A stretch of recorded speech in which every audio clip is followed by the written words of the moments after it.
State of Mankind. How much do you know? Excerpts from How the Spectre of Communism is Ruling Our World. 81. The film industry, Vanguard against tradition. Hollywood has tremendous influence around the world. Although American movies make up less than 10% of the films produced globally, Hollywood movies receive 70% of global cinema screenings. There is no denying that Hollywood movies dominate the international movie industry. As an international symbol of American culture, Hollywood has served to broadcast and amplify American values worldwide, but it has become an instrument for exposing all of humanity to distorted, anti-traditional values. Today it's hard for most Americans to imagine that families in 1930s and 1940s had no need to worry about the negative influence of movies on children. But the film industry at the time followed strict moral regulations. In 1934, with strong backing from churches, the film industry introduced the code to govern the making of talking, synchronized, and silent motion pictures, also known as the Hays Code. Its first principle was that no picture should be produced that would lower the moral standards of those who see it. The audience should never be made to sympathize with crime, wrongdoing, evil, or sin. The Hays Code principle on sex was to uphold the sanctity of the family and marriage. Motion pictures should not infer that low forms of sexual relationships are acceptable norms. Adultery, while sometimes necessary as plot material, must not be justified, depicted attractively, or treated in an explicit manner. Since the 1950s, however, sexual liberation has caused cultural and moral shock. The rise of television in the American household fostered enormous market pressure and rivalry among film producers. Hollywood increasingly ignored the Hays Code and failed to enforce self-discipline. For example, Lolita, 1962, adapted from the novel of the same title, depicted the adulterous relationship between a man and his underage stepdaughter. Lolita won an Academy Award and a Golden Globe, and though the film received both negative and positive reviews at that time, today Lolita holds a 93% approval rating among its 41 reviews on the American film and television review aggregator Rotten Tomatoes. This reflects the sea change in social morality that has occurred in recent times. The counterculture movements at the end of the 1960s marked the collapse of traditional morality and order in Hollywood productions. Several iconic films depicting themes of rebellion reflect an evil and growing hold on the American film industry. As stated repeatedly throughout this book, a key tactic of communism is to cast criminal behavior in a noble or righteous light. Bonnie and Clyde is a 1967 crime film based on the real story of the eponymous Great Depression-era robbers. During the Great Depression, many families became homeless after their houses were foreclosed by banks. The protagonists in the film express righteous anger at this phenomenon, and are depicted as fighting social injustice when they commit bank robbery and murder. The film, which features some of Hollywood's first depictions of graphic violence, suggests an underlying narrative of Robin Hood-style justice for these crimes. The criminal couple were depicted by a handsome man and a beautiful woman, portraying them with an inherent sense of justice. The police, meanwhile, were cast as incompetent stooges rather than protectors of law and order. At the finale, the deaths of Bonnie and Clyde when they fell victim to a police scheme had a profound impact on adolescent audiences. The two were beatified as martyrs, as though they had sacrificed themselves for the sake of some great cause. The themes of crime and violence depicted in the film shocked the mainstream of American society, but found great resonance among rebellious students. The actor and actress who starred as Bonnie and Clyde appeared on the cover of Time magazine. The youth started to copy their style of clothing, speech, and contempt for tradition and custom. They even sought to emulate the couple's manner of demise. One radical leader of a student organization wrote an article comparing Bonnie and Clyde to supposed heroes like Cuban guerrilla leader Che Guevara and Nguyen Van Troy, a Viet Cong terrorist. One radical student organization claimed, "We are not potential Bonnie and Clydes, we are Bonnie and Clydes." Aside from beautifying crime, Bonnie and Clyde featured an unprecedented level of violence and sexuality. However, the film still received critical acclaim, being nominated 10 times at the Oscar nominations and winning twice. Hollywood had deviated from its traditional principles. The Graduate, released at the end of 1967, reflected the inner anxiety and conflicts of college students in the period. The film depicts a lonely college graduate at the crossroads of life. The traditional values of his father's generation are presented as dull and hypocritical.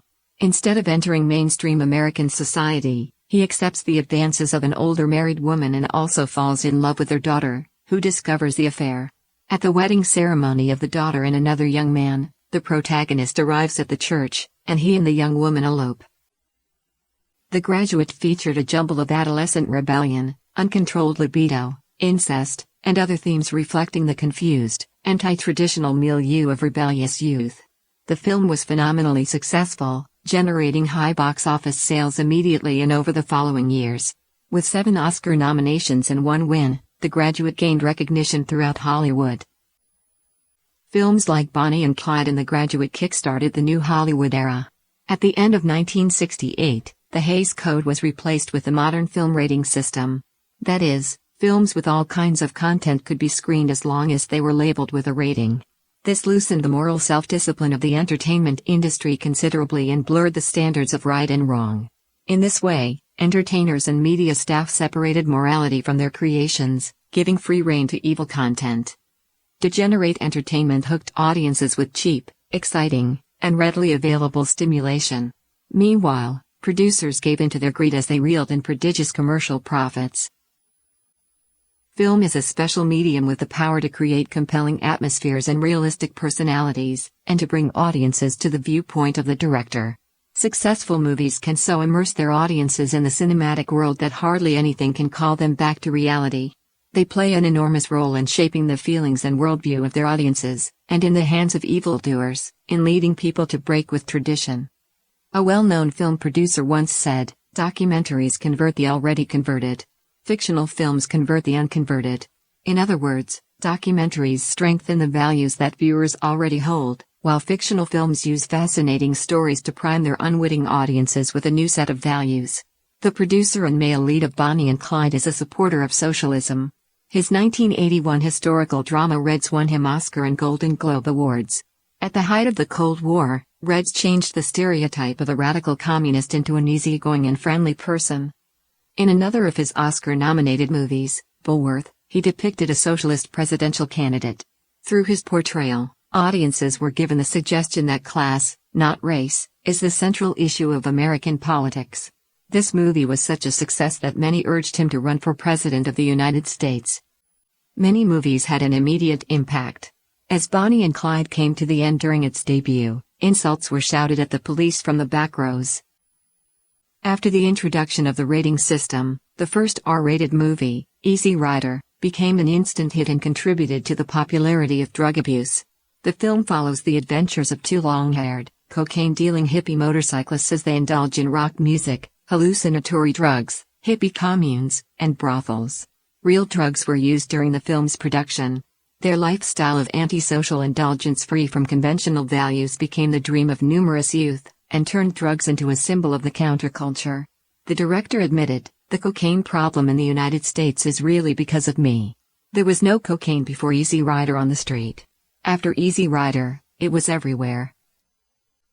Since the introduction of the movie rating system, Hollywood began to mass-produce movies that cast a positive glow on degenerate behaviors such as sexual promiscuity, violence, illicit drugs, and organized crime.